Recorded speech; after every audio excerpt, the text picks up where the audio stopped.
is. Good morning. This is the 52 Weeks to Wealth Principle 31, which is in sales. Go for no. We'll talk about what that means in just a little bit. Before everybody who's been a part of this, the past 31 weeks has been a continuous latch onto the previous principle. We've been notching up each principle leading to the full 52 weeks. Now, this is something, it's a program you can go through over and over again. And if you do, you'll find that you learn more each time. And it's also something that you go through just one time in your life and probably get something out of it. But the more you review these principles at different levels in the game, the more money you're going to make, because every level in life has another devil. The more you earn, the more you learn. And so you have to learn a little bit more to earn a little bit more. Does that make sense? Everybody understands that life is a constant journey. It's a constant battle. It's also an opportunity. Not a battle. So I knew you were going to say something, Mike. Sorry. So there is these constant flows of energy, these constant flows, and a lot of people fight them. Like Mike is saying, look, don't fight them. But there are flows of energy, and whether you decide to win the war through fighting or through surrendering, like Mike and I agree to, then it's up to you, the results you have. Life can be very pleasant, just riding the wave, the torrential forces that are pushing you around.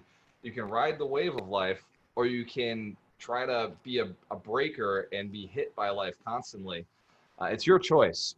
And this wealth principle 31, is all about making that choice for yourself, not letting anybody else, not letting the universe make the choice for you, you being the decision maker in your life.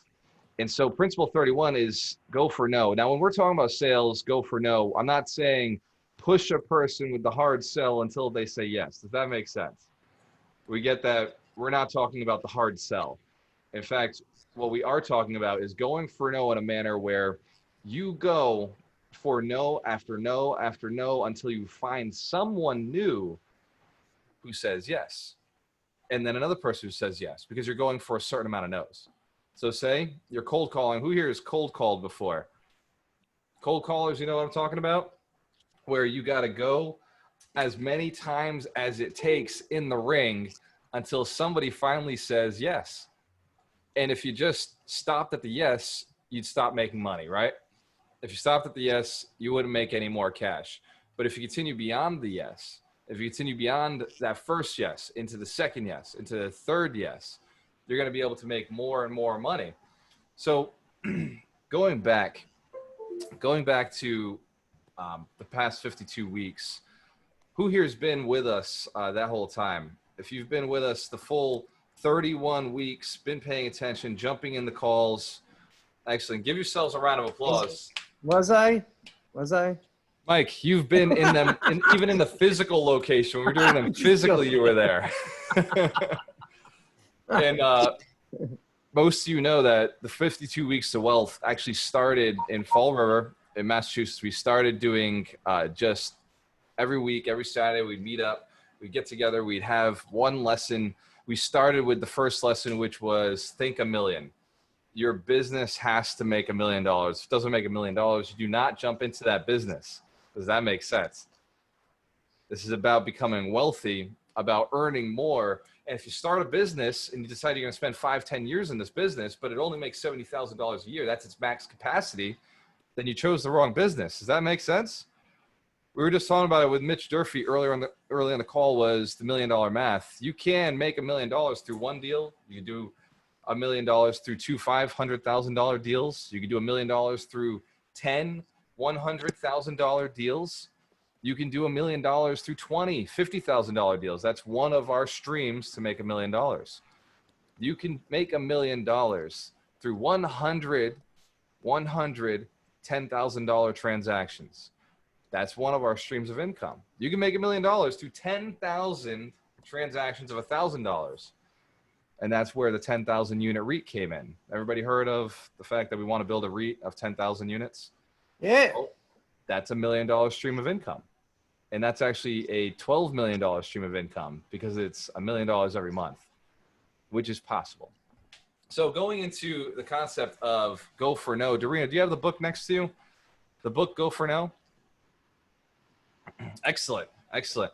Ron, it is 2 minutes out. At 10 past 10, you can start bringing everybody in. Doreen, you can start bringing everybody in. So the book, Go for No. This is based on the principle of cold calling. It's actually based on a sales tactic, a sales strategy. By the way, before I get ahead of myself, is it okay if I talk about a very sensitive personal issue for everybody on this call? Yes, we have permission. Excellent. I'm going to talk about money. I'm going to talk about you actually getting the money to do the next deal. Who here has thought, I can't do the next deal because I don't have the money? Don't be shy. I know this is all of our students. So everybody, everybody here is impervious to that thought now.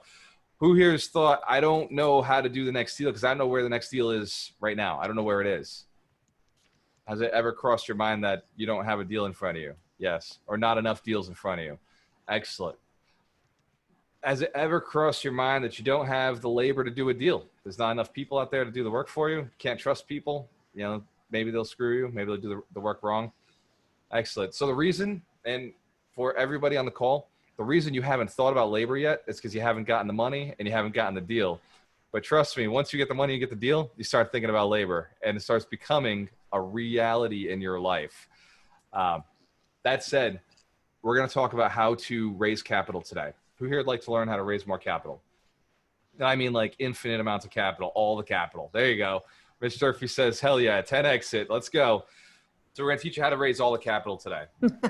This has been a long time coming that people have been asking for this particular class, this particular lesson, and Go for No fits in it perfectly. So if you don't have capital, if you don't have the money to do a deal, we're going to talk about how to raise that capital today. If you don't have a deal, you got the money, you got the labor, but you don't have the deal, we're going to talk about how to get the deal today. Does that make sense? Is that fair? This sounds like something that'd be valuable to you. Excellent. So Ron, start bringing everybody in and we'll start partying through this. Real estate investing comes down to 3 elements. We just talked about them. They're money, deals, labor. The order does not matter. The fact is that most people say that they don't start real estate investing because they don't have the money.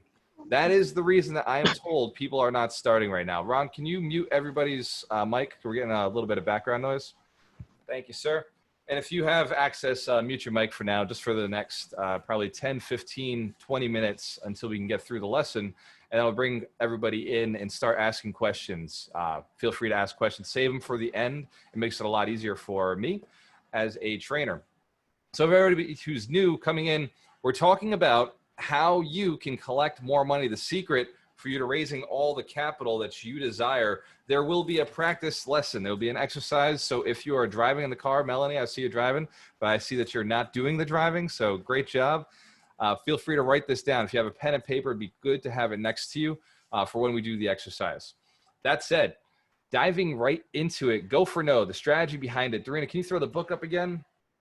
The book Go for No is a sales strategy based on cold calling. And what the person, as he goes through the story, says is, I used to just call until I got a yes. And when I got a yes, I go home, I'd be excited. And it brings you through his story. He actually goes through a fictional dream, and it's really entertaining to read the book or listen to the audio. But the moral of the story is he finally learns from another gentleman in his dream. It's actually him from the future coming back and talking to him, which, by the way, a little crazy. He says, if you just went for no instead of that first yes, you would have earned more money that day. He said the difference was that changed their lives where they went on this divergence is the first version, when he get a yes, he would hang up the phone, take his check, and go home. The second version, he was aiming for 100 no's that day. So he'd keep calling until he got his 100 no's, and he had 3 sales or 3 or 4 sales. He had multiple sales that day. And so every day he was compounding, getting more sales than the person who would just stop at first success. Does that make sense? Excellent. So how does a sales strategy, the Go for No sales strategy, tie in to raising capital? It's very simple. As the game continues, as the game progresses, these sales strategies don't change. You still need people, you still need connections. And so all of the tools, all of the tricks you've used to find motivated sellers and call them and dial, they're used in raising capital. When we raise capital, right now we're raising capital. So we have a project, it's a 8-unit building that we're taking, it's actually 2 buildings, it's a 5-family and a 3-family. We're taking it down for $480,000. We close on Monday and we're looking to raise another $50,000 for that transaction. And we're looking to raise another $50,000 for another transaction, a flip we just closed. And then we're looking to do one of our condos. So we have these multiple $50,000, $25,000 opportunities. If you've lent us money before, put your hand to the camera. Stephanie, Mike, if you lent us money. Yep, very good. So there's a couple people on the call who've actually lent money to us before. And the reason is we asked. We simply said, hey, who do you know? Write this down. Hey, who do you know who would be interested in lending $50,000 at a 12% interest? And what that means, 12% interest, is we give you 1% every month. So if you lent us $50,000 like Mike did, then you're getting $500 a month. Now, Mike gets a little more than that because he lent to us at 14% interest. And so he's getting, I think, $540 a month or $560 a month, something like that. So, Mike, what is the check? What is the amount that we send you every month? I think it's $566.67. Whatever, technicality. You take a penny. Give Mike Shine a round of applause. We love you, Mike. Yeah, Appreciate we love it. you. Thank you. How is his return 14%? A girl, because he negotiated better than you. That's why, Steph. Wow. You know what? So Steph, we borrowed $30,000 from Steph for another project we were doing, one of our condos. And Steph, what is the check we send you every month? $300.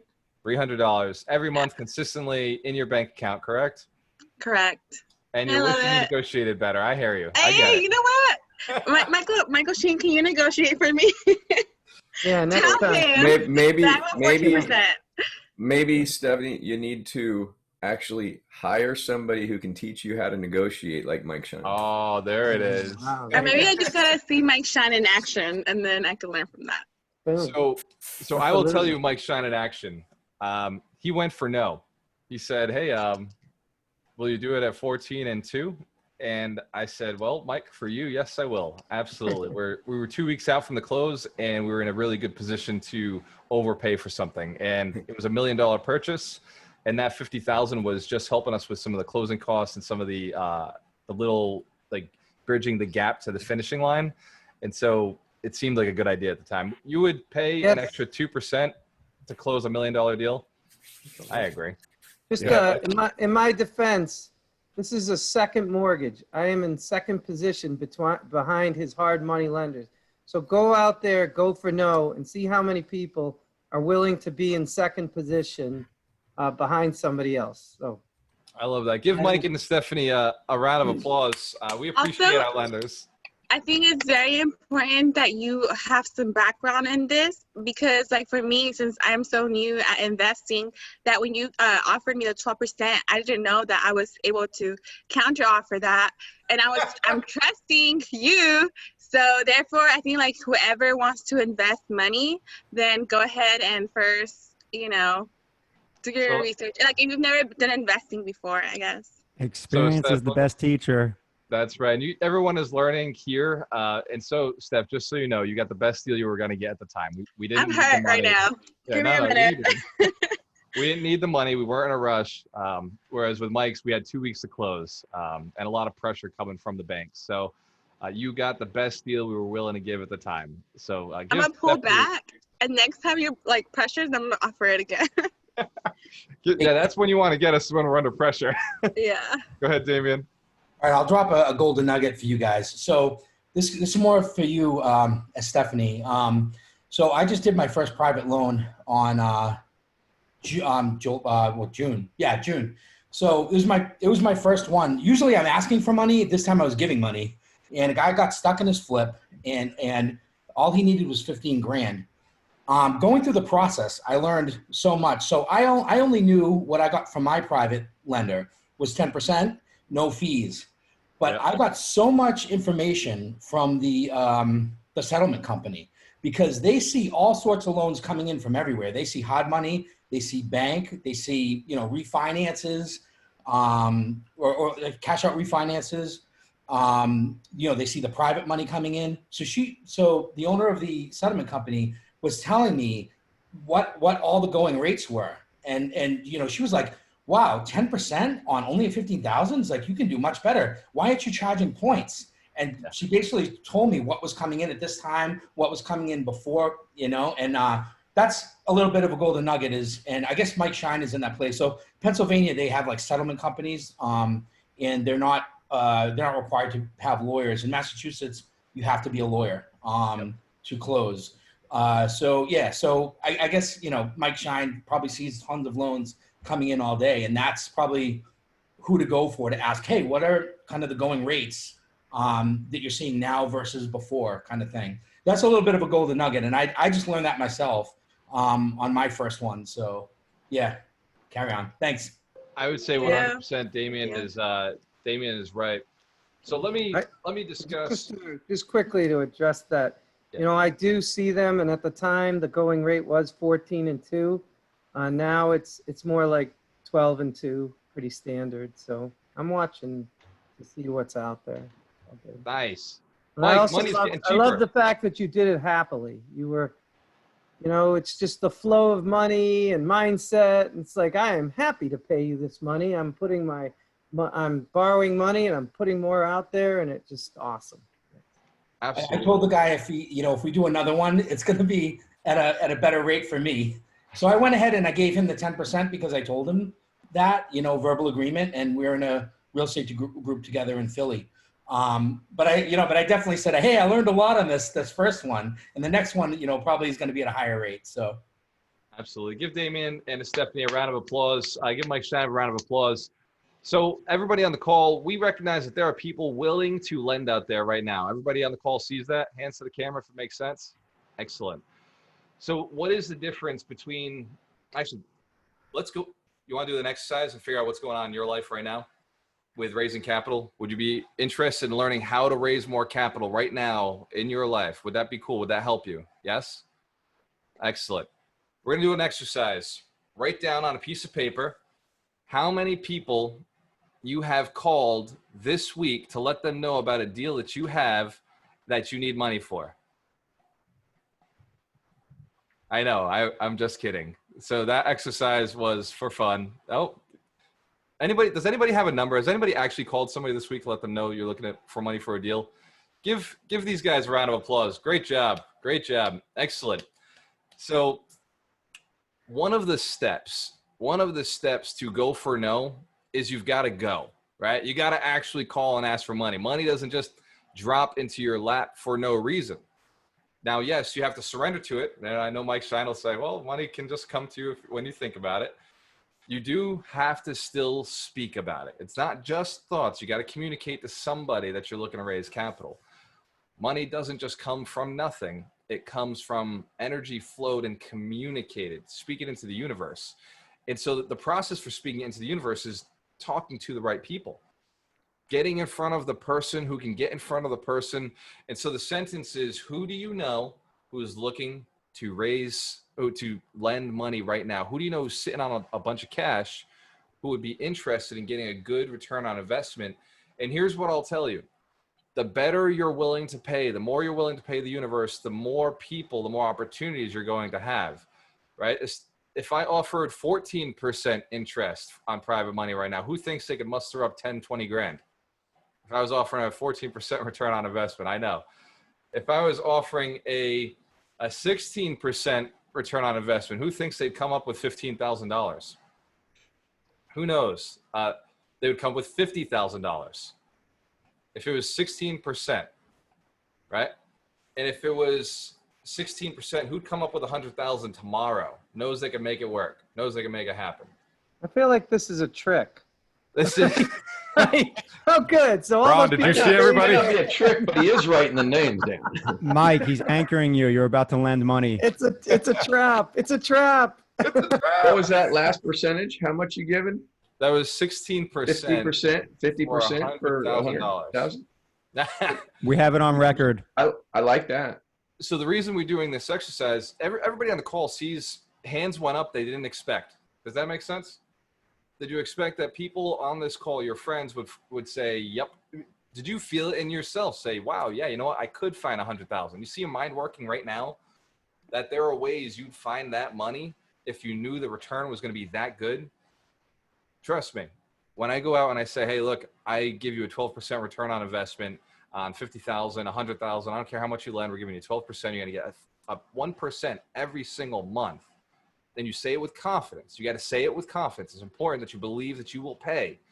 So I have a track record of always paying my lenders, even in this situation, right? I haven't gone into forbearance. I haven't asked for forgiveness. I haven't asked for any deferment. My lenders get paid. Even my 12% super expensive interest-only loans. Does that make sense? You've got to know in your soul and in the core of your being that you will always pay your investors first. If you know that you'd always pay your investors, hands to the camera. If you know that you're that kind of person who would always pay your debts first. Excellent. Good people. So if you have that, I think that you'd be somebody good to raise capital. If you feel like you'd pay for your shelter first, you like buy yourself food before you paid your lenders, you probably don't belong raising capital. Let me set that bar first, that if your investors come first, you can raise. If your investors don't come first, I do not want you taking any of these tactics that I'm about to give and go forward doing any of this. Does that make sense? We got a commitment from everybody? Excellent. All right. So write this down. Write down somebody you look up to who has a lot of cash. Write down a name, one person, two people, three people. And then on the side of that name, write down what they do for a living. Write down what they do for a living. You can say Walter. Yes, I am pretty wealthy. I'd say my net worth is around 2.4 million, and we pull in somewhere around $50,000 a month. So fair to say that I have a lot of money. Yes, we agree. In comparison to most people. Yes, that is not bragging. That is just a reality. So the reason you're writing down what a person who's successful and then what they do for a living is it's important to know. It's important to know that there are people like that who exist. We agree? There are certain trades that tend to make a lot of money. Real estate investing, we tend to do pretty well. Doctors tend to do pretty well. Write these down. Real estate investors, experienced real estate investors, not new guys. So you don't want to confuse all real estate investors, right? Because that includes wholesalers, flippers, rehabbers, real estate agents. Real estate investing includes a lot of people. What you want is the more experienced, older real estate investors. So that's that group.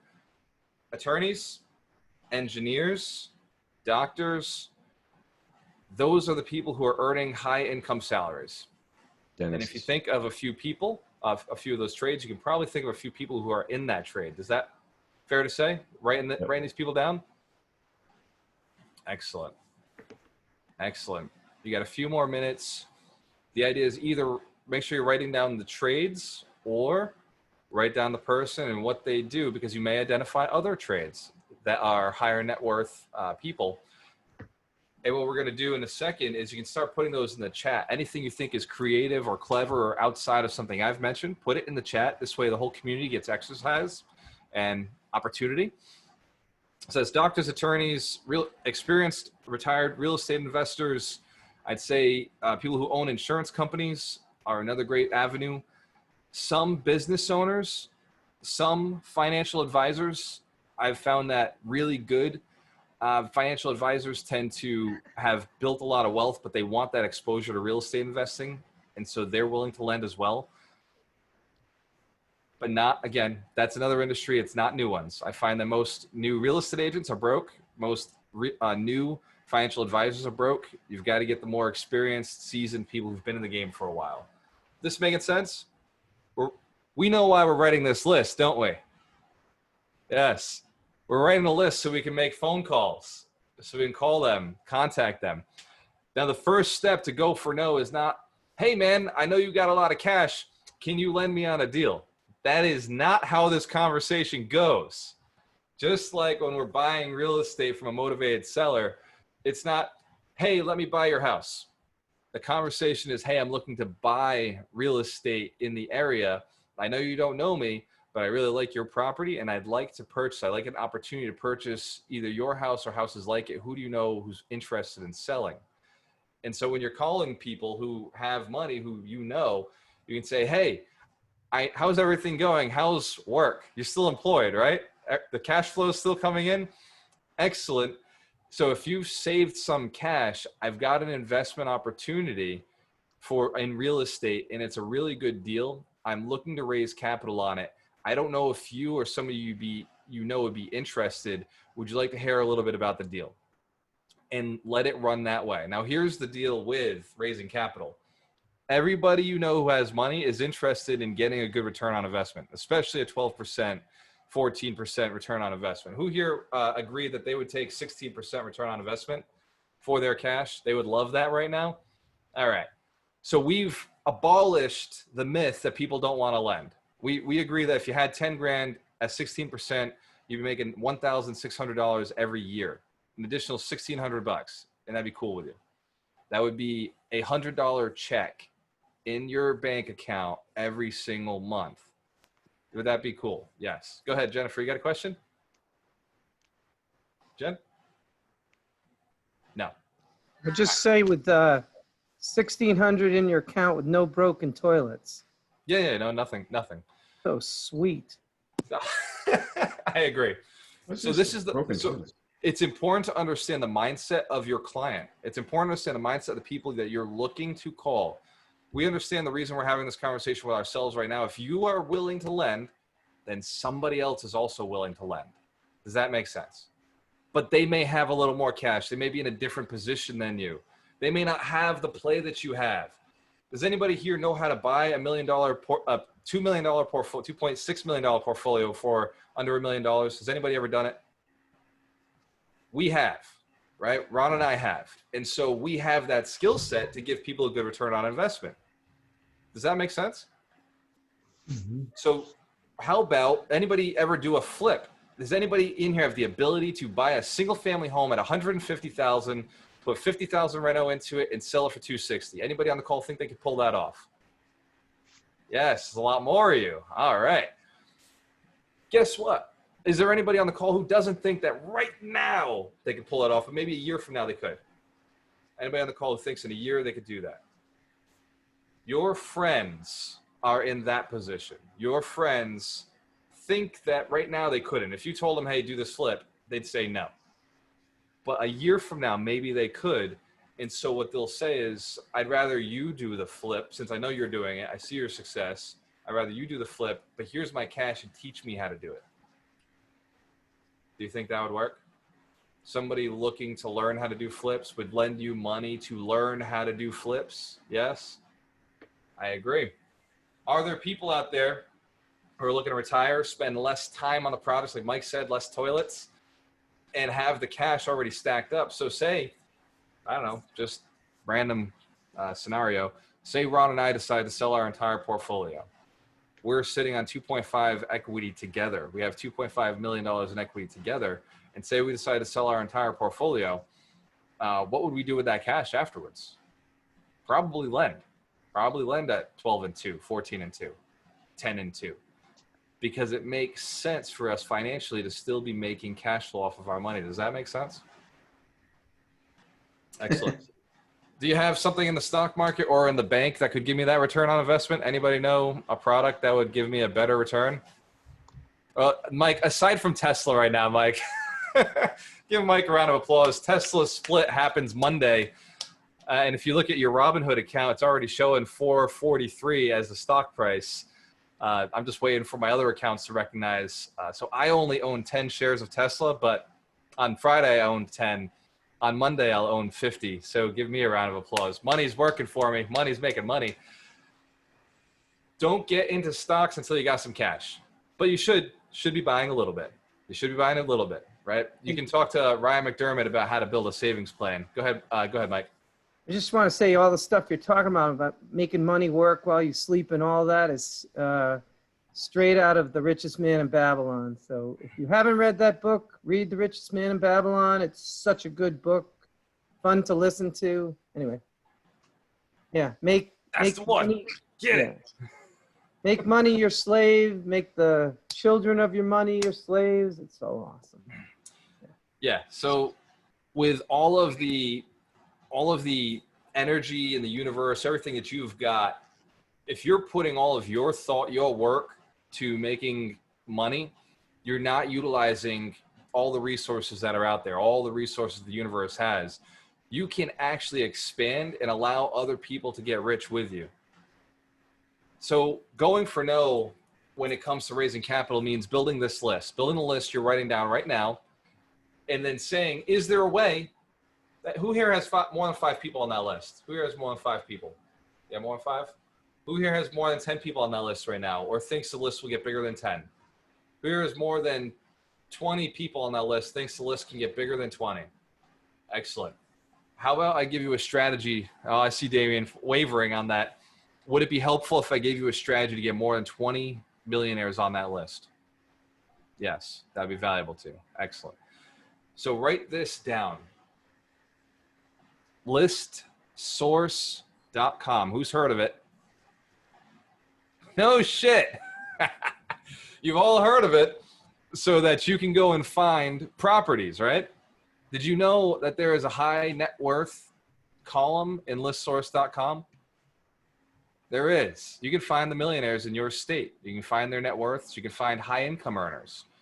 And then you can go and you can find their phone numbers. Who here knows how to skip trace, knows how to find phone numbers in batch amounts, large amounts? Yes? No shit. I love this. Is a great community. Give yourselves a round of applause. You know, it's crazy. I can see the gears turning on your screen. I can see the gears turning as everybody's saying, oh shit, why have I not built this list of people I could contact? Furthermore, remember we were talking about trades. You can go and find the people in those trades. Guess what? They're all publicly listed. Every single one of them has to promote their business. Doctors are promoting their business. Attorneys are promoting their business. Mortgage lenders are promoting their business. Engineers, they're quiet. They're secret. They're sneaky. They're on bigger pockets. Ninjas. Go ahead, Mike. I just wanted to point out, it was funny. I saw sort of a guru who was talking about getting a list together of high net worth people for you. And I'm like, I'm ready to drop $5,000 on this teaching. Dan I'm ready to Zatofsky. do all this stuff. And then Walter's like, wait a second. Let me just pull up list source. Let me pull up this. Oh yeah, I can get you high net worth people in the next 5 minutes. You're good. And I was like, oh my God. So if you've got that mindset that you need to pay some guru, come to this community, because I guarantee somebody will say, I mean, they may tell you to go to that guru, but on the other hand, there's ways to find high net worth people who are willing to lend without paying some guru 10 grand to teach you. And what the great lesson, give Mike Shine a round of applause. He is the reason that I even built that list in the first place. I even thought about it. So I still told Mike, yeah, go to that guru. And I think I'm going to go with you because I may learn something. What's $5,000, right? For me to learn a way to teach you guys how to raise capital even more. Would it be nice if I went and I learned something and I gave it back to you guys? Would you be interested in that? Cool. It's on the list. Dorino, set aside $5,000. I'm putting that in the education account. Lock it down. So education is something I'm willing to pay for. I don't give a shit, right? Like if I go and I spend $5,000 to learn something that's going to help you guys make another million. That's millions on millions on millions, right? There's 60, 80 you on the call right now. So if I can teach you how to earn $1 million, then I've done my job. Mike, go ahead. And the magic is your philosophy of circulating money. If you put 5,000 out there, it'll all come back to you, maybe 100,000 strong. Every time I put money out, it comes back. So don't have that scarcity mindset. Money is energy. You have to keep it moving. Just like your Exactly. body is made of energy, you have to keep it going. 100%. Give Mike a round of applause. That is so true. Since we're talking about energy, money is currency. It's flow, right? It's this thing that has to keep moving. You know what killed me yesterday as we're going through the property? I'm picking up pennies. Now, there was more mouse shit on the floor than pennies. Trust me. There was a lot of mouse droppings all over the floor, but there were also hundreds and hundreds of coins as we continue to go through the house. The floor, it was like mouse poop and pennies and quarters and nickels. And I've probably got $40 or $50 worth of pennies and quarters, but I picked them all up by hand. I was wearing gloves. And then I took them home. And this is what you do with dirty money. You clean it. Right? So I put in the baking soda, the vinegar, the salt, mixed it around, rubbed it all up, washed the shit out of it, rinsed it all out, and dried it. And now that's money I'm going to go put back into circulation so that the flow of money doesn't stop. I keep money moving. I don't care. Like, I know my guys would have thrown that out. I know my guys would have just ripped up the carpets, not worried about the pennies because they were too scarce, too sparse. I went to a training a long time ago that said, pick up pennies. They said, pick up all money, respect all money. And as we were going through the property, at the end, we ended up finding a safe. And inside of it, there was a whole bunch of gold. There was a whole bunch of gold inside the safe. Now, I don't know if it'll come out to be real gold, whatever, 200, 300 bucks worth of gold. But the point is that Ron and I were in the building looking for the things we know nobody else would look for.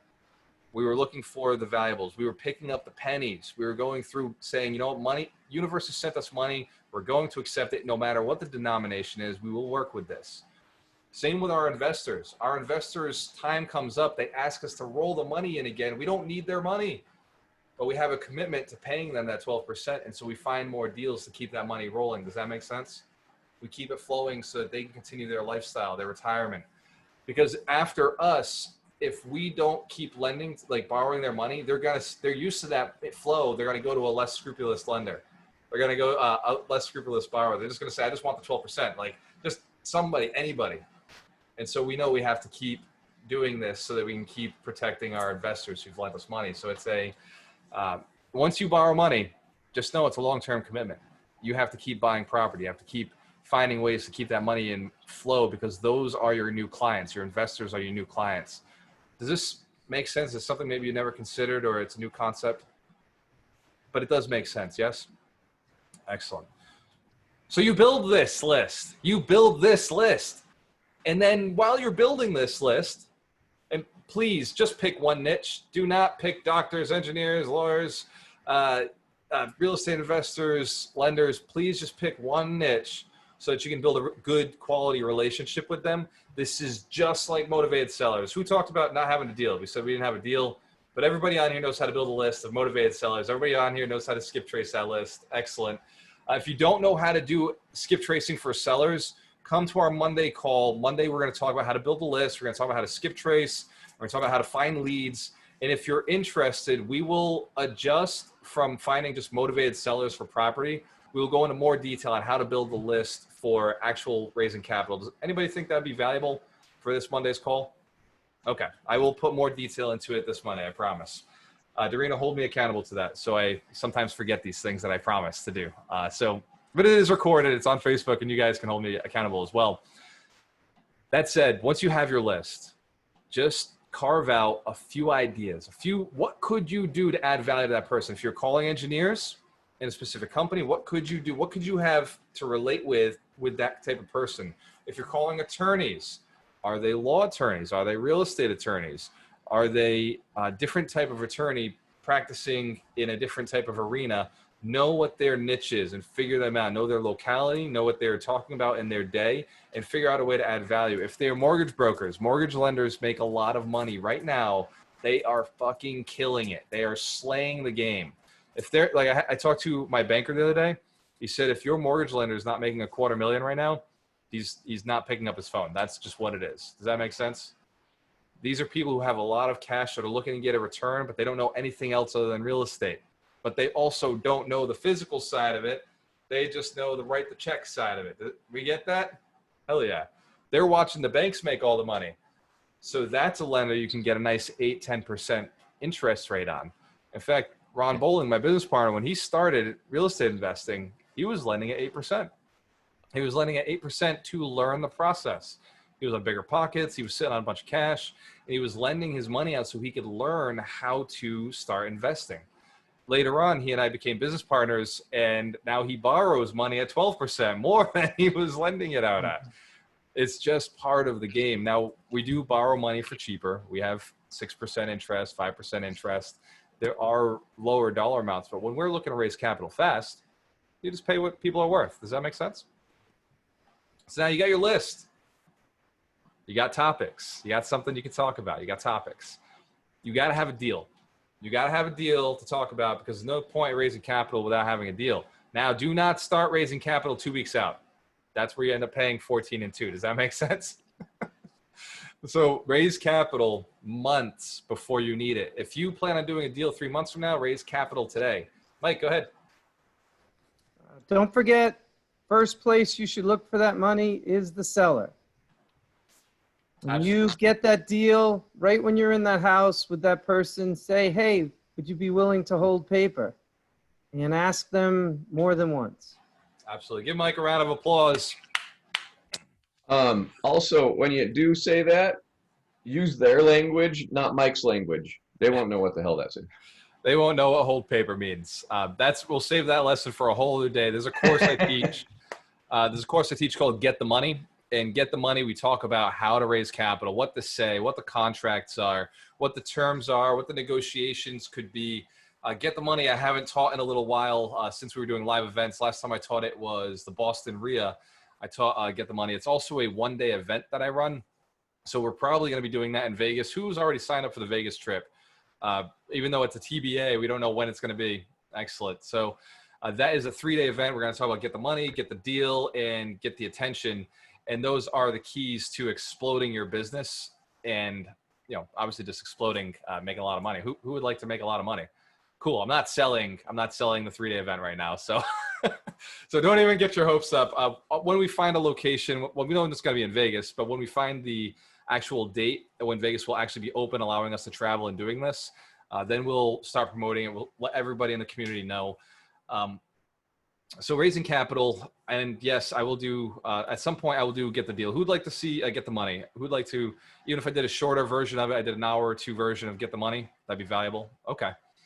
So we will schedule that with one of our events that we do, and I will get that going for you guys. Thank you, by the way, for your opinions and for letting us know what's helpful to you. It is sometimes easy to forget where everybody else is. At this level in the game, we play slightly different. We have cash, we have resources, we have networks. And so where you may be beginning is important for me to know. It's important for you to text me, for you to message me and say, hey, this is the problem I'm experiencing right now. And this is where, like what's stopping me? How do I get past this? If you don't communicate with me, I can't build this program the way I want it to. I'm looking to build 100 millionaires. That is my mission. I've already done well in business and the businesses continue to grow. And the next business I want to create is a business that builds millionaires. We don't necessarily know all the paths of how we're going to get paid, but we know that if we're surrounding ourselves with hundreds of millionaires, we'll probably make some money. Is that fair to say? That at some point I'll do something valuable enough to earn that? Yes? Excellent. So the mission is build 100 millionaires. And with every one of the 100 millionaires that we build, you're now inspired to potentially go out and hopefully build 100 millionaires yourself, to move forward and keep this mission moving and growing. And I see hand raised. I see people saying, hallelujah, yes, you're in it. So I appreciate you. We must be like-minded people who just want to add more value and see what we do, like to see how it turns out. Like, just let's see what the world looks like with more millionaires. I read a book called Science of Getting Rich, and what he talked about is you can't kill poverty through charity. You can't kill poverty by giving money. You can't feed a man by just giving him a fish, right? The only way to kill poverty is to teach people how to be wealthy. The only way to get rid of people having less is to teach them how to get more. Does that make sense? We see that that's reasonable. And so in my community, in this community we've built, talking about making $1 million is cool. Nobody judges you here. Everybody's like, shit, yeah, why wouldn't you, right? Outside of this community, it gets a little hairy, it gets a little dangerous. I know, because I'll wear my 100 millionaire shirt, right? And I'll go out and talk about making people millionaires, or say that I build millionaires, or say that I'm a millionaire, and people will instantly judge. Well, money's not everything. Well, money doesn't buy you happiness. I don't know if you've had enough to know what money can buy you, in fact, because it buys me the ability to house 60 people right now. I got 60 families that live in our properties, right? That money that we've got going is providing shelter for 60 families. The business that we're running helps build millionaires. We've got people who we've built so much wealth for that they're able to now provide and do their charities and do what they enjoy. So yeah, I've built partial millionaires, right? 100 millionaires, quarter millionaires, half millionaires. My business partner is now a millionaire. We've built, Ryan McDermott was mostly all the way there by the time he came to us, but now he's a millionaire, like officially. And so the confidence that having $1 million, that knowing you can pay for your kids' college in cash, knowing that you can, if a medical situation occurred, cash, no problem, sell a house, right? It wouldn't be an issue. That confidence allows you to just be a better human being. You're not so stressed out with your kids anymore. You're not so stressed out with your wife or your husband anymore. You're not stressed out with your coworkers. You're there because you want to be there, not because you have to be there, right? Everybody tells me I work too hard. And bullshit, I'm retired. I retired at 30. I'm just playing. This is me at play. This is me enjoying something that I enjoy. Who wouldn't want to get in front of a camera with 67 people on the phone doing the same thing as them, being the person saying, you can do it. Who here would love to do what I'm doing right now? Who would love to be coaching people, moving them forward? This is play. This is me enjoying my life. Look, you can build a business that makes you enjoy yourself. You can build a business that adds more value to the community, helps you feel better. Is it okay if I sell a product? It'll take me 30 seconds to sell a product. Is it okay if I do that? Thank you. I appreciate it. And as I do this, pay attention, because you can sell products just like this. So I have a mentorship program. It's very expensive for people who are not looking to move forward. For people who are looking to become millionaires, it's probably the cheapest thing you'll buy in your entire life. It is $1,000 and it's 8 weeks. It's 2 months every week, Monday at 8 o'clock. It's a commitment of time. Monday at 8 o'clock, we all get together. The whole mentorship program gets together with our 8 coaches. Our coaches are in there with us. And then for that time, we're doing accountability. It's where you're looking to go and what can we hold you accountable to this week. Everybody in the community learns what you're doing and they're holding you accountable. This is an intense program and it's not for the faint of heart. This is not for people who just want to get by. If you're one of those people who just want to get by, I apologize for selling to you. I did not mean to. I didn't want to embarrass you or make you feel uncomfortable. This is for people who have families they care about, communities they care about, a life they care about. If you think you deserve traveling more than once a year, if you want to do like I did, go live in Vegas for 3 months. Knock yourself out. You can. You deserve it. If you want to live in Tampa, like I'm going to go this winter, we're going to go for 5 months because I didn't think 3 months was long enough last time. So we're going to go to Tampa for 5 months, build a business down there, maybe do more coaching.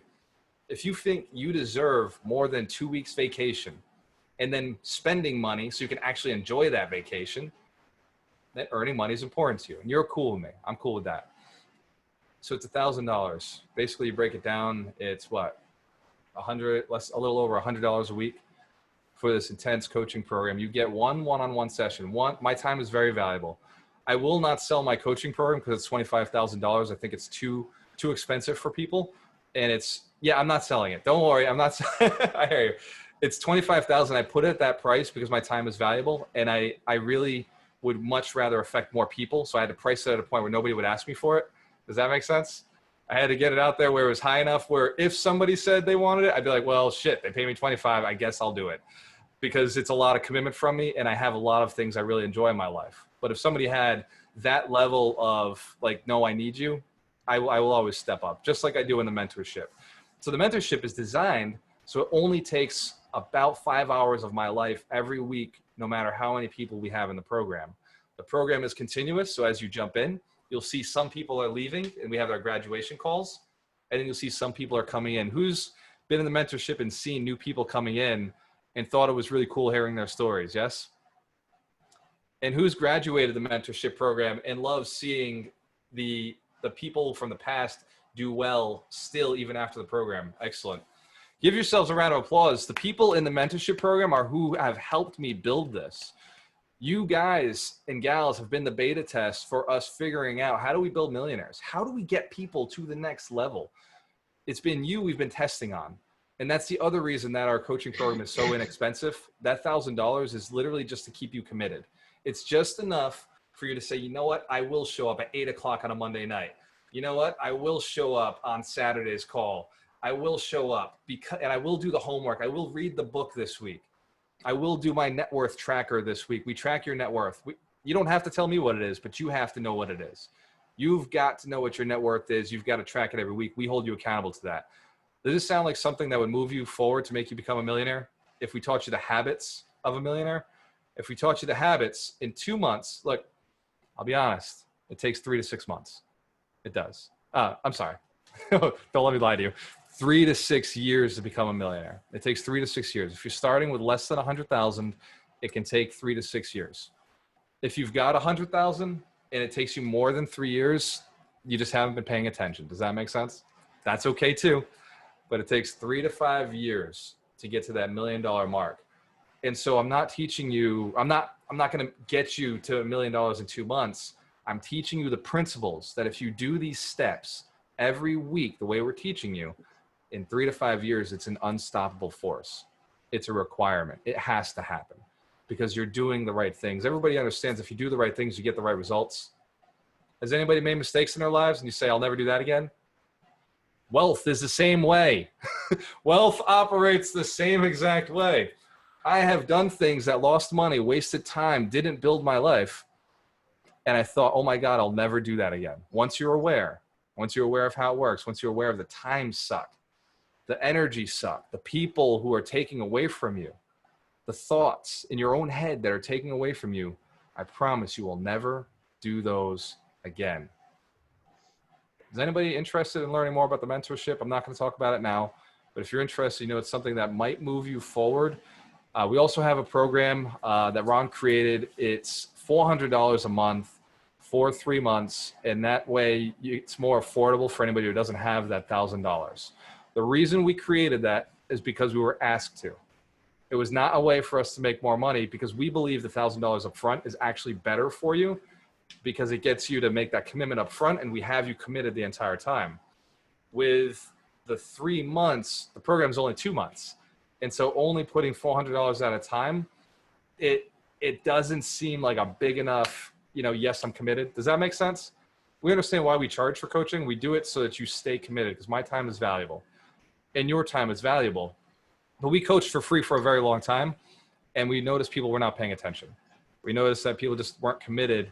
We found that in success events, if the event was free, do you know how many people registered for this event today? 2,000. 2,000 people are registered for these events. But because they're free, how many people show up? A little under 100. Because there's people bouncing in and out, and there's a lot of people on Facebook Live right now. That's how it works. If it's free, people don't stay. People don't show up because there's no skin in the game. When you pay, now you're talking about my time. Now you're talking my time one-on-one with people, really going deep into their lives. This is easy for me, right? This is a mass group. I'm not answering a lot of questions yet. This is easy. When we're spending time committed into your business, it takes a lot of my time. We understand that my time is valuable. I'm retired, right? I am wealthy by some means. I'm retired and I enjoy my life. So when I'm able to help people, I want to make sure that they're serious. I want to know I'm helping somebody who's going to do something with their lives. I want to know I'm helping somebody who's going to go out and commit to building another 100 millionaires, like Mike is, like Terry is, like Damien is, like Ron is, like Jill is. These are Elizabeth, right? Mitch, Kim, Chris, Mario, Robert. These are people who I trust. Ikram, I don't know if you're down yet, but I know your brother is. Saeed's definitely down. And by the way, give Ikram a round of applause. It's the second time in our group, so good to see you, brother. This commitment to your success. Oh, go ahead, brother. No, I just said same here. Thank you so much for that call. Absolutely, man. Can I just say one thing? Go ahead, Jill. I'm only like 3 weeks in this program and I've already learned so much. I feel like that $1,000 was already worth what I spent, you know, and I still got 5 more weeks in the program to go. So if anybody's on the fence about it, I'm all in. Awesome. Give Jill a round of applause. She's been doing amazing. She's one of our fun mentor students. She's in the community, loving everybody, learning from everybody, utilizing everybody's tools and talents. Darina, can you put your hand to the camera? Darina, you're still on the line. Where you at? There she is. Darina, can you just let people know how they can get in touch with you if they are interested in the mentorship program? Before I jump into questions, I just want to make sure everybody knows who Darina is. If you can see Darina, put your hands to the camera. You know where she's at. You see her there? Excellent. Darina is how you get into the mentorship program. You've got to text her, message her, talk to her. Darina, can you put your link in the chat? Later, Chris. Can you put your link in the chat? This way, everybody who's interested can reach out to you. And also, if you're interested and would like Darina to reach out to give you more information on how to join the 100 Millionaires, on how to build this foundation for yourself and how to join the mentorship, reach out to Darina. Put your email in the chat box below, or put your phone number, or you can private message her and send her a little comment. This is the opportunity of your lifetime to go for no, to learn how to raise the capital, to learn how to connect with the deals, to connect with our coaches, our celebrity coaches who've written books. This is your chance. Make sure you take it. Walter, I have a question. Sorry. So if Hey, I find out on the timings of when it's good to take it, especially like with a switch in career and like kind of having to build some of the foundation before you start actually seeing some meaningful results and accountability and the goals that you want to set, who do I get in touch with for that? If you are considering leaving your career, if you're looking at quitting your job, now is the time to have that conversation. You want to prepare, you want to be in the mentorship before you quit. Like Ryan McGovern, we worked him through quitting his job. And so he wanted to quit like in a year, 3 years out. He was saying 3 years out. Then when he joined the mentorship, it was suddenly, oh my God, I can quit tomorrow. And I was like, hold on, just a little bit longer, bro. Like, there's an in-between 3 years and tomorrow. So we worked it out, and within 2 months of being with us, he was able to quit his job. So I would say that if you're interested in, or you already have quit your job and you're looking to just, go all in on this, take the mentorship now, take it ASAP, just so we can get your mind right. Because it's up to you to work the next 3 to 5 years, but you have to have your strategy on tight so that you can move effectively. Does that answer your question, Ikram? It does, yes. I want to add something. Anytime that we start asking when is a good time, we're already thinking about moving forward, and it's our hesitation, it's our head chatter that's getting us to slow down and stop and start thinking about all the problems. Right. If you had that idea, anybody on this call, if you had that idea that I think I want this, get rid of the think and just I want this and do it. Right. Because what do you got to lose? Number one, it's $1,000. It's ridiculously low. It's ridiculous how low it is. Number two, you want the skills to get out of where you're at. You gotta get new skills. And so it just makes sense. If that's what you want to do that. Yeah. Thank you, Terry. Go ahead, Mike Stein. I will say that part of the mentoring is that you have a conversation with Walter, and you may think, because you hear all the stuff on FIRE, retire early, financial independence, whatever. And, but then when you talk to Walter, it's kind of like, well, wait a second, that's your cash flow. Maybe you shouldn't quit your job. It sounds all wonderful to do that, but that's your foundation. So it's another benefit that it's eye-opening to say, wait, don't quit your job. This is feeding the fire. This is what's getting you where you need to go. So, Mike, was that a personal experience of yours? Well, it's personal, and I know there's somebody else. I don't want to point her out, but there's somebody else on the call who wanted to jump out of her business, and you said stay in it and grow bigger. So I thought that was awesome. Absolutely. Give these guys a round of applause. Thank you, Mike. And great question, Ikram. Thank you for asking. Yeah, Mitch no, is, appreciate it. I think it's, Mitch has got a so I'm comment. sold, sorry, Walter, I'm sold the program. I just want to make sure like when I should jump in. So I think that does answer the question. So Perfect. Well, the answer is always now.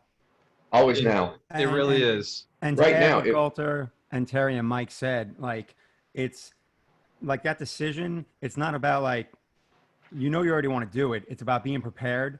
And that conversation we had, like Galter mentioned with Ryan McGovern, like he had the conversation with me, he had the conversation with Galter. And what was great about Ryan and why he could transition so fast is he pretty much had the blueprint already set out, and he was actually in a position to do it already, and he didn't realize it. Because when we first talked, I like kind of pumped the brakes on him to see if he was where he needed to be, because you have people that have done it And I can say from my experience, like I did it in my 20s and I wasn't ready and I failed. I went back to a job and then I did it again in my 30s and it worked because at that point I was in a position for success. So that's a big part of it too, is just having that conversation with us to see exactly where your game plan is and if you're in a position to succeed or not, and if it makes sense. Because like Mike mentioned, we have people in the group that were thinking about transitioning out of their business and we were like, no, this makes sense to stay with it. And now they're thriving more than they were prior to being part of the mentorship. Absolutely. I want to put a little exclamation point on what Mike and Mitch said, and that is, nobody quit your job if you don't have the income replacing it. Stay with what is actually paying your bills. I'm going to say it again. Amen. Stay with what's paying your bills. Add something new like this, like real estate investing, those things, you're adding it new to what's already paying your bills. And then when the new thing replaces your income to a point that it takes care of things like insurance and things like that that you don't think about all the time.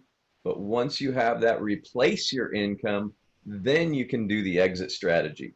Have the exit strategy in mind, but don't quit before you're safe. Otherwise, you just retreat back into thing and say, I failed and can't do it. Bad plan. Don't do that. Use this as a new thing that will eventually replace. I love it. Give the coaches a round of applause. The coaches have been so valuable to us. You guys really make our community better. We've got Mitch Durfee, another coach on here who is kind of our systems guy. This guy, Mitch, what you just hit a massive record, I think, for anybody in our community, $200,000 a month consistently in revenue. How did you do it? That's through Amazon, right? Yeah, we've been scaling up some of, I guess my background has always been systems, right? Like in real estate, same thing. So, my Saturdays are always following up with my teams. But yeah, in the Amazon business, we actually did one store did almost $225,000 in the last 30 days. And just one. Yeah, just one. And we got a stack of them now. We're actually getting ready to. I'm going to pull it up here so I can show you guys if you guys are interested. Let's see here. What was the last 30 days? Okay, so last 30 days, $217,000. You guys can see that there. There it is. There it is.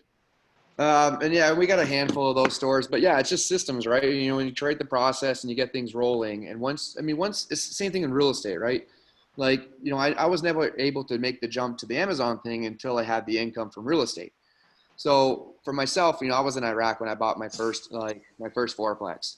And so I was, or not Iraq, Afghanistan. Like I was literally in the back of a vehicle in Afghanistan when I'm like, man, I don't want to be here anymore.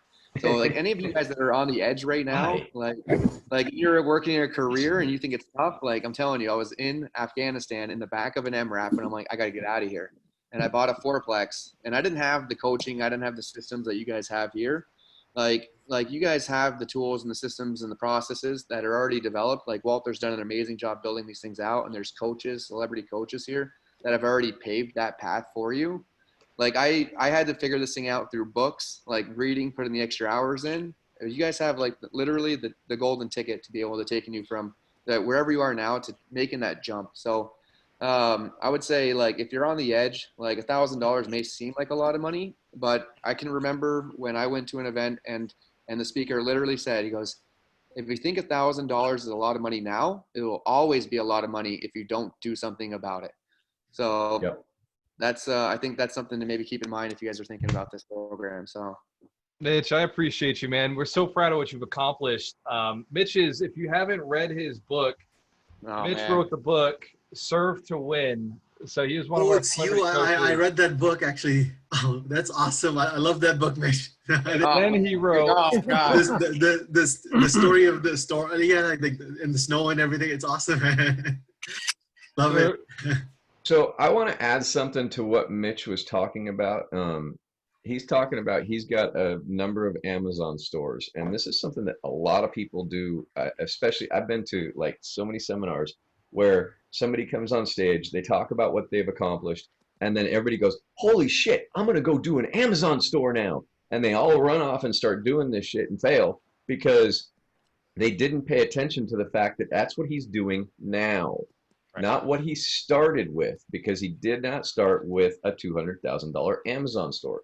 He started with an idea, and he kept doing what he was already doing that was making him money, just the same point I was making before.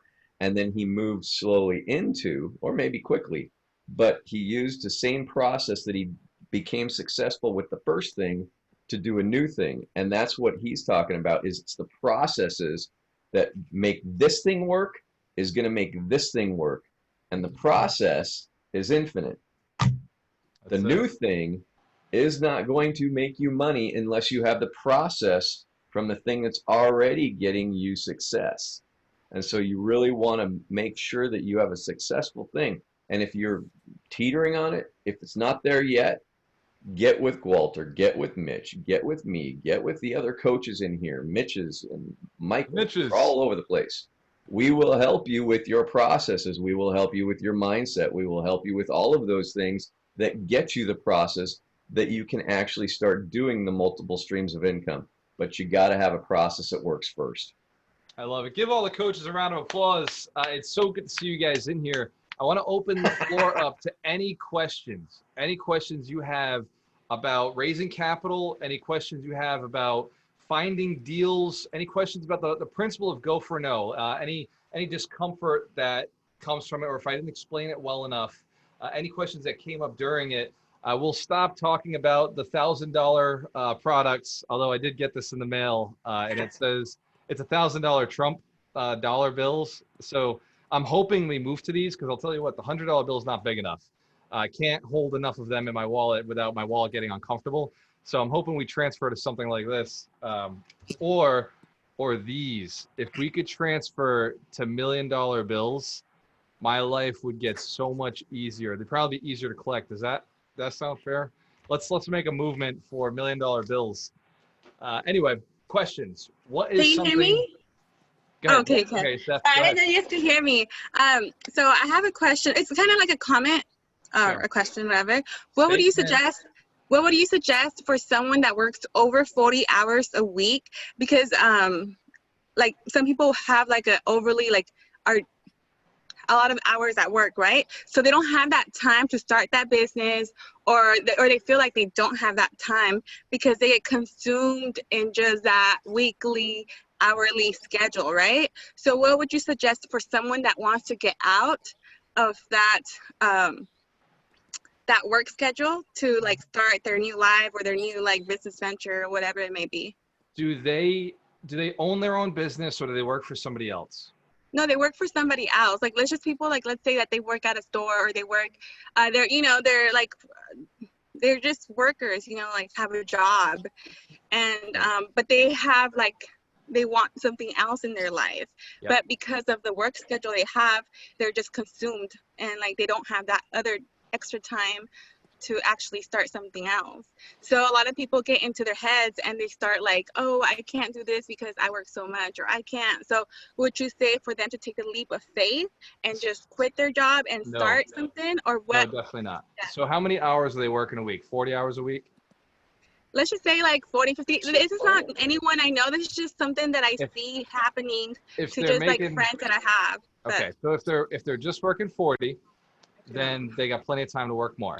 If they're working 50, then all that extra, they're getting paid overtime in the state of in the country of America. If they're working 50 hours, again, 10 hours of overtime money, those 10 hours need to be saved for investment. The non-negotiable, if they're working 50 hours, all the extra hours need to be saved for investment so they can start investing. And if look, I work 120 hours a week. You can ask Dorina. You can ask my business partner. I'll put in 120 because I love it. I love what I'm doing. There is no, I've gone days without sleeping. Dorina will see it, right? I'll go a whole day a week, a day a week without sleeping because I'm getting things done that I really love, that I enjoy. So I would say that if you find a career or a business that you love, then who cares if putting another 40 hours a week into it? Does that answer the question? And now I'm not saying you want to put an additional 40 hours a week into your side hustle if your side hustle doesn't pay well enough. But if your side hustle has the potential to pay very well, then there are systems and ways to make a lot of money with very few hours. This brings up the conversation I had with Saeed. Go ahead, Mitch. You got something? Oh, you were doing the, yeah, gotcha. So brings up a conversation I had with Saeed where he was working a full-time job, getting paid pretty well, and doing flips on the side. And he was telling me he was working too hard. He couldn't figure out how to scale it.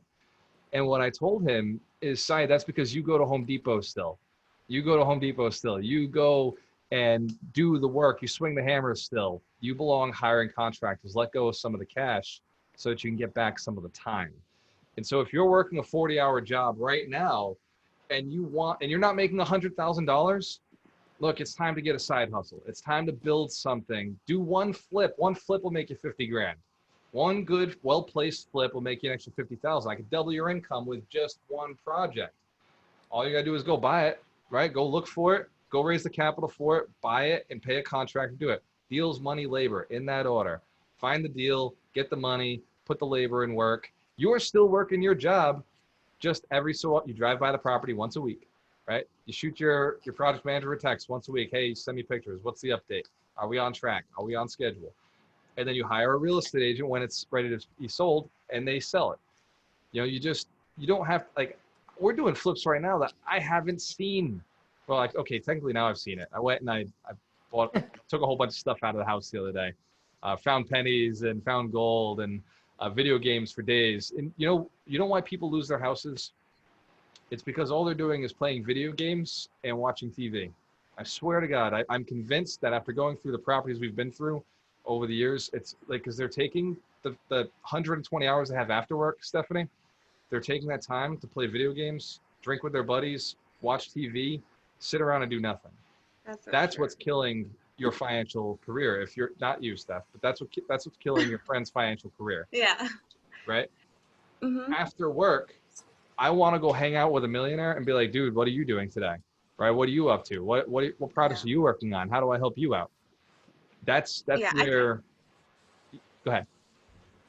I was going to say, I think that's why it's very important to join a program, like someone that could keep you accountable, because that's the only way, like, let's say if you're starting out from nothing, that's the only way that'll keep you going and keep that momentum going to what you want to do.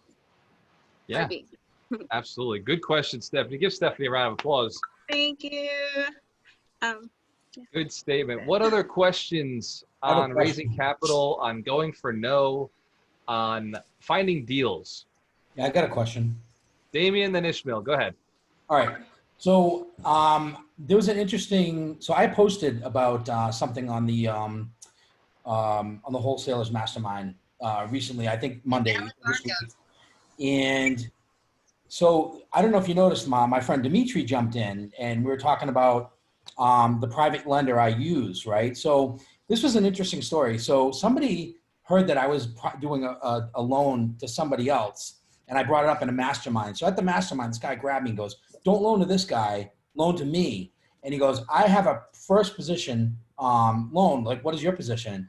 And this one, mine was second position. And obviously it was the better deal, but I already told this other guy I would loan to him. And now after reading the banker's code, right, because I read it at that time, and I, like the arbitrage thing. So I'm like, let me sell this loan. Like, so I tried to work it out and do either some arbitrage or take a fee on this guy's first position loan. And the crazy thing is, I'm like, I think I have like 3 private lenders, and I thought for sure that I could get one of them to bite on this, right?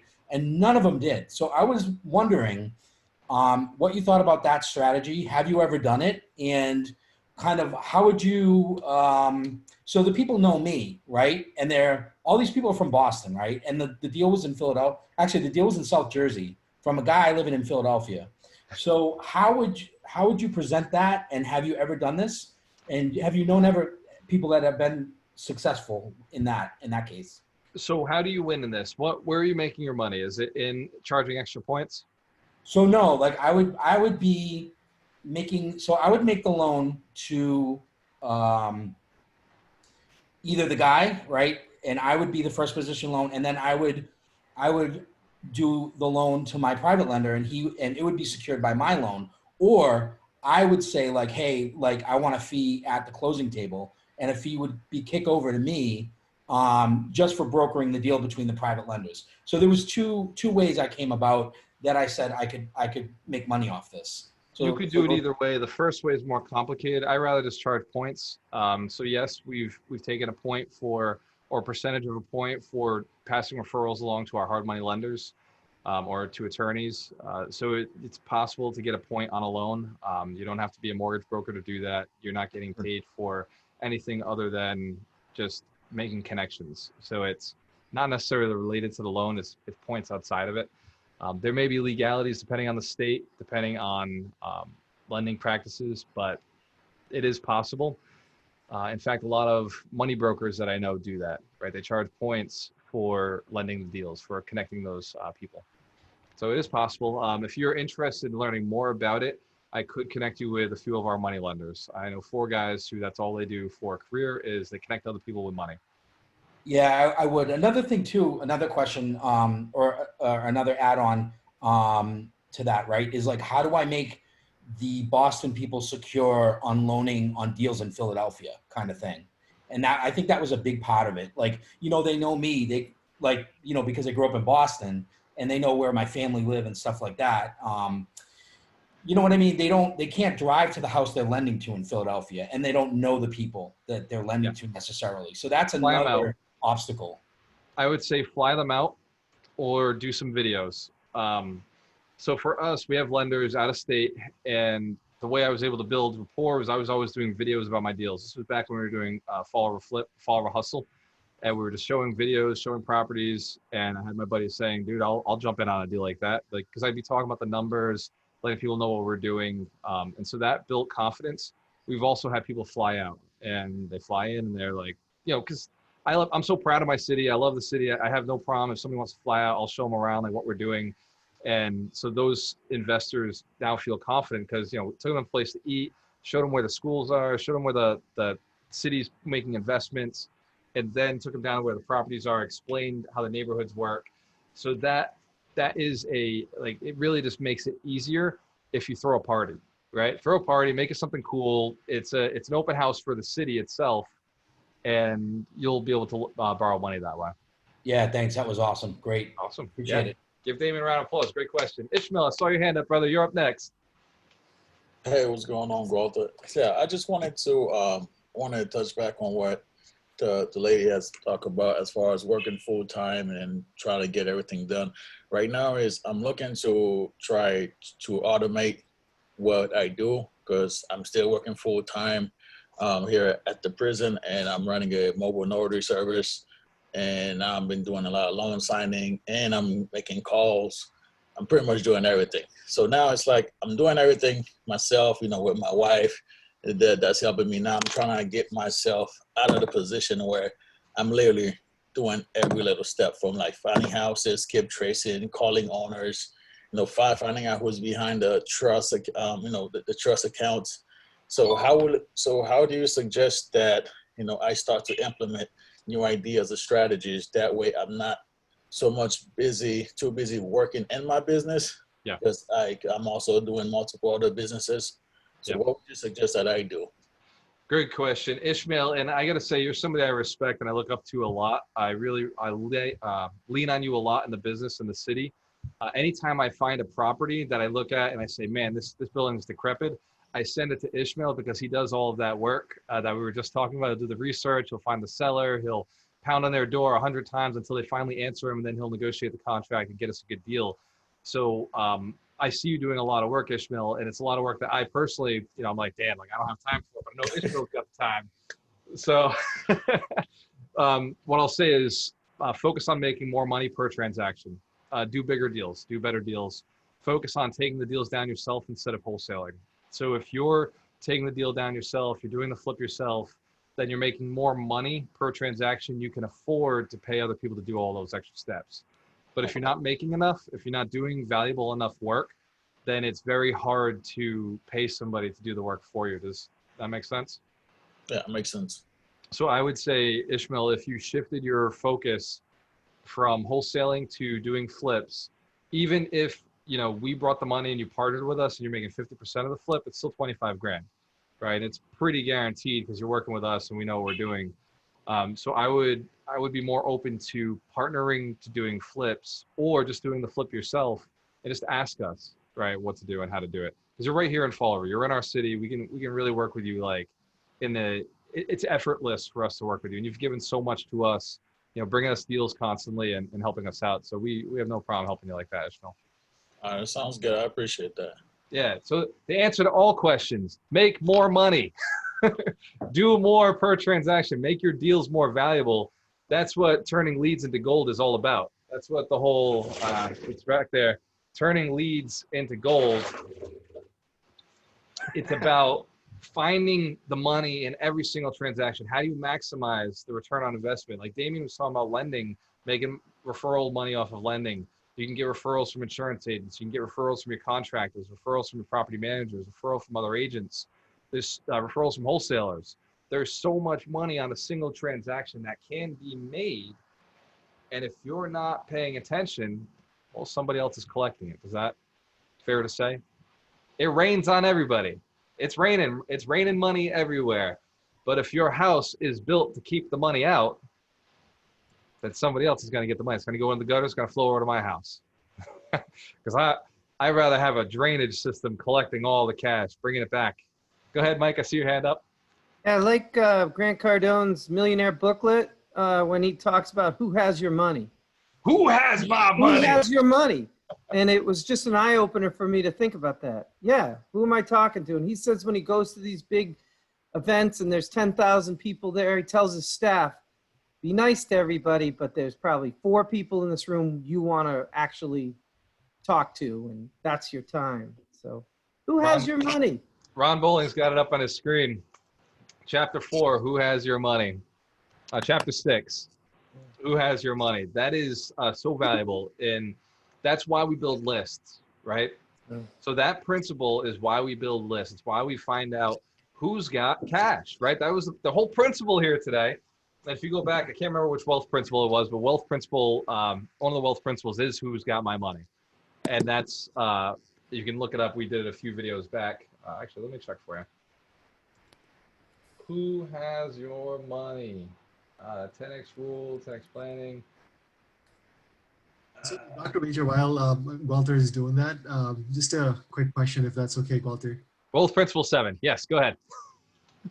So, so I think what you mentioned about not quitting the job is the primary reason behind that is sustainability of the family and like keeping your bills paying, or is that you saying that the side business that you'll be doing, you want to prove that it's making money, then you want to jump? Like, what's the distinguishing thing here? Like,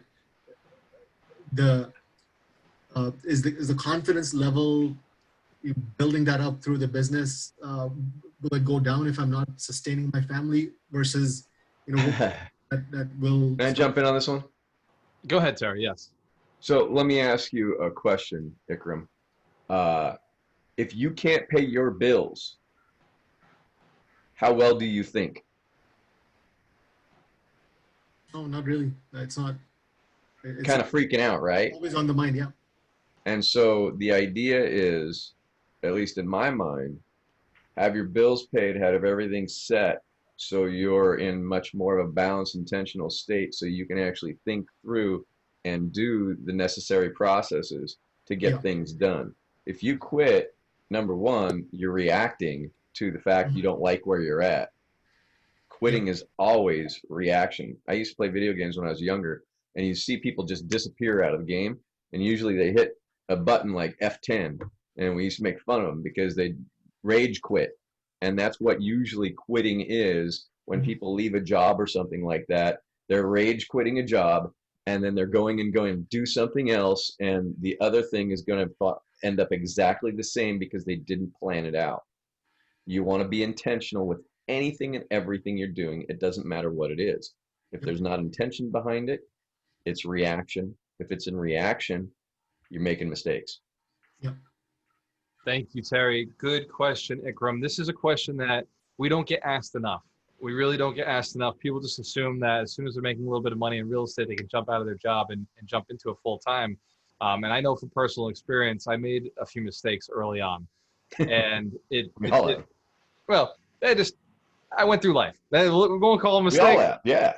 I went through life, and we've learned. And so, Ikram, you married? You have a wife, kids? Yeah. You want to keep them? I assume they're important to you. So cash flow and stability are super important. If you want to make $1 million, you first have to have 100,000 coming in no matter what. Whether you're working for it or it's passive, the 100,000 has to be coming in. You can do it on 50,000. If you live in an area that's cheap enough, you can do it on 40,000.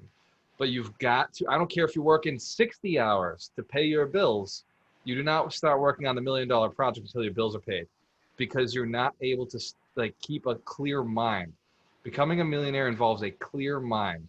It is very hard to negotiate millions of dollars or hundreds of thousands of dollars when you're worried about, I can't afford to take this guy out for lunch right now because I can't pay my gas bill, right?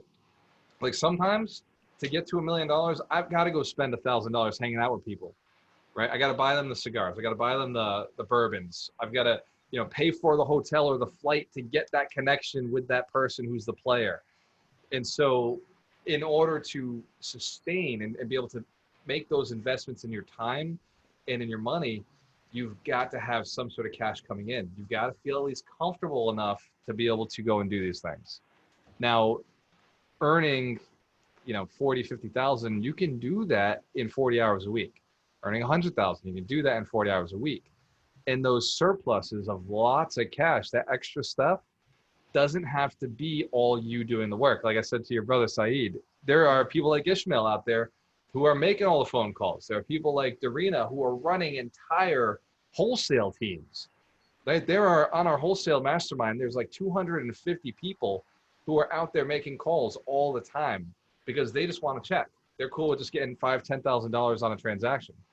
So there's people that you can utilize to find deals. There are lenders, like we got a couple of our money lenders who just connect us with money. We don't have to go raise capital anymore. We go to people who are already raising capital. And so there's arena, and then project managers, property managers, those guys are a dime a dozen on Thumbtack. Go online, there's people everywhere who are willing to do deals. When you look for real estate agents, there's real estate agents everywhere. How many real estate agents on this call right now? Hands to the camera if you're a licensed agent. Bam, there's a real estate agent, right? So there's a lot of people who can do the work for you that you don't have to do the work. So you want to do a flip, contact a dozen agents or contact Arena, right? If you have Darina's contact, I don't care what state you're in, Darina's all over the country. Message Darina, say, hey, I'm looking for a flip this year. Can you hook me up with an agent in my market who understands flips, who understands alchemy, who's been through these training programs? She'll connect you with somebody in our community. And so you don't have to do a ton of work. You've just got to have the desire to do it, and then have the desire to do it with very little time. And then if you want to do it with none of your money, then you got to have that desire too. And be willing to pay a little bit more, because you're going to pay for the agent, you're going to pay for the money broker to go find the money, you're going to pay for the contractor to manage the project for you, you're going to pay for the lender you're going to pay a little extra carrying costs. But dude, you got the time, right? All these projects are running right now. Our 60 units are being managed by a property manager. The flips we're running four flips right now. Those are being managed by a project manager. The company right now, you keep hearing me talk about Darina taking all the leads. Darina is handling all of the customer service for me in the training company and in our brokerage. She connects all the agents and the investors together. So there's people, and then Ron manages everything. He runs all the background. So all I get to do is come on stage, talk to you, train you, and then I can go back and smoke a cigar right after this, and I'm good.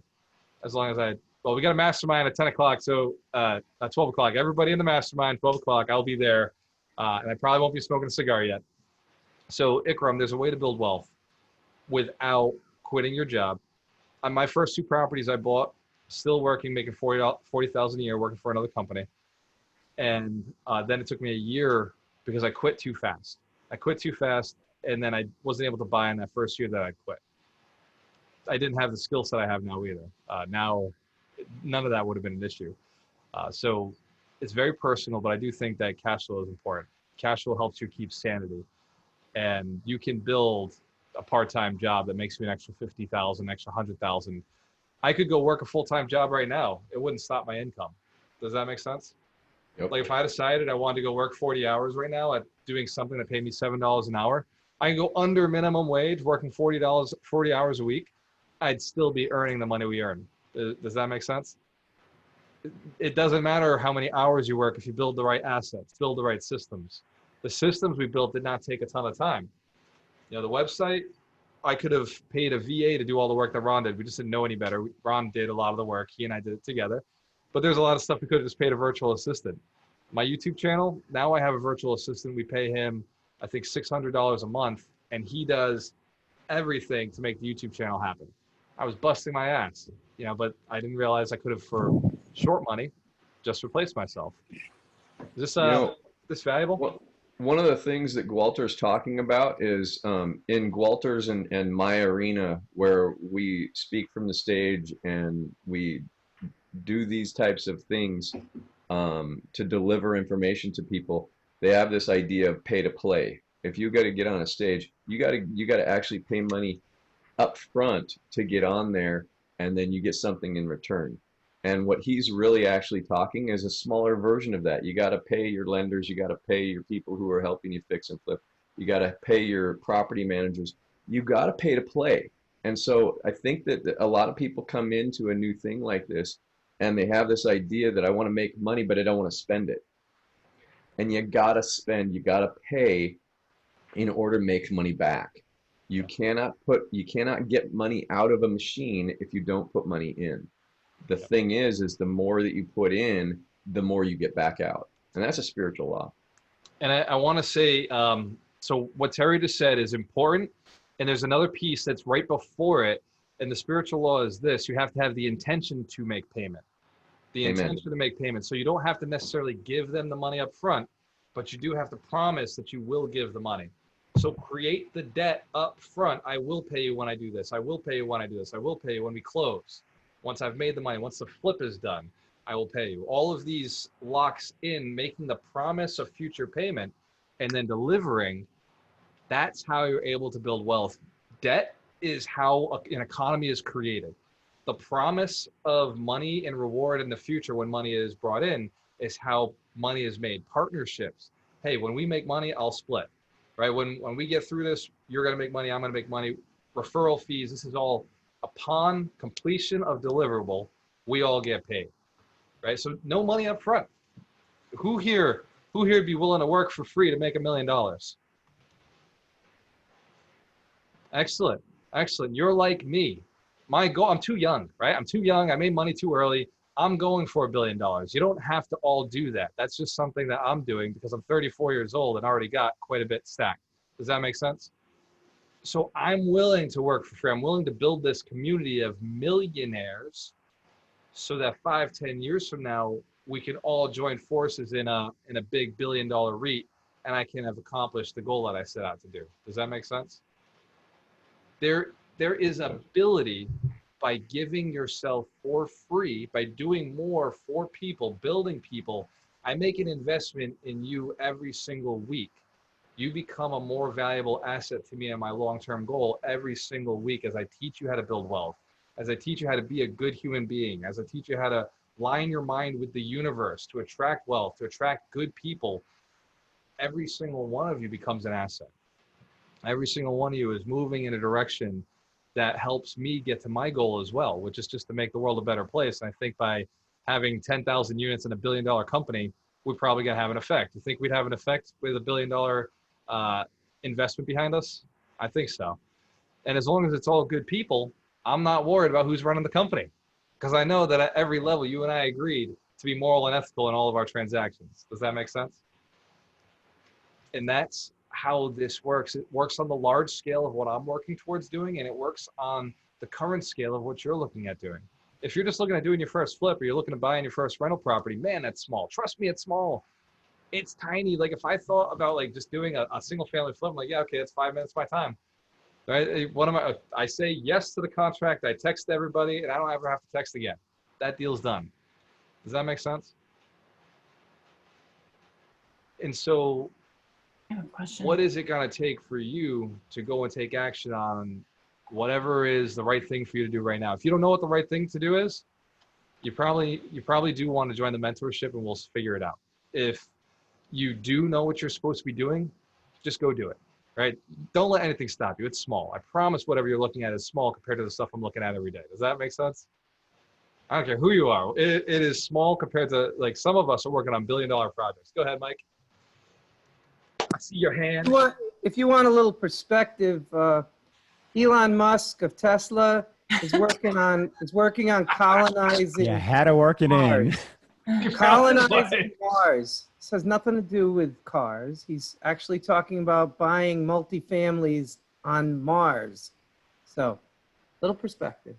I love it. Give Mike Shine a round of applause. He only picked Mars because it rhymes with cars. Just saying. Walter, can I share something real quick? Go ahead. Yeah, Kim, go ahead. Good morning, everybody. Almost afternoon. So I can totally relate from what Stephanie was saying, and I graduated the mentor program last night after 8 weeks. And I have to say, when I started the program 8 weeks ago, I was like I just was, I was just whatever, and I still kind of am, but I'm better. Yes, you are. Much better. Way better. So for way focused. Exactly. So for Stephanie and Ikram, this has been an invaluable experience for me over the past 8 weeks. And one word that everybody, there's been a same word that some of you have used today, and it's can't. And you have to take that out of your mindset, because once you remove the C-A-N-T and say C-A-N and capitalize it, you can do it. And it's a mindset, and you just have to focus on that. And for me, sorry, I get so nervous when I speak in front of everybody. But for me, my mind is always going on how to make money and in strategies to do that. But you have to focus. And the first conversation that Walter and I had, he said, Kim, focus on what is going to make you the most money. And so I have. And for me, I have to stay very structured with routine.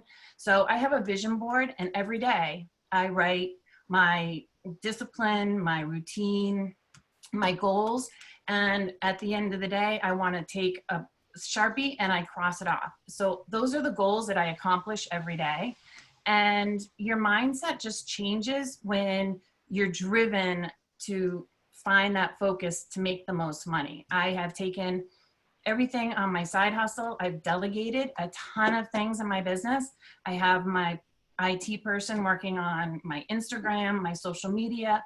I hired a bookkeeper. And the other thing that is really super important, I think, and when I'm hearing through other people that you can't do it because you don't want to leave your W-2, you can't do this, you can't do that. Well, I was in the same position as an EMT, starting making $11 an hour, and at 45 years old, making $18 an hour, saying like, what am I doing this for? Chasing my tail. What can I focus on?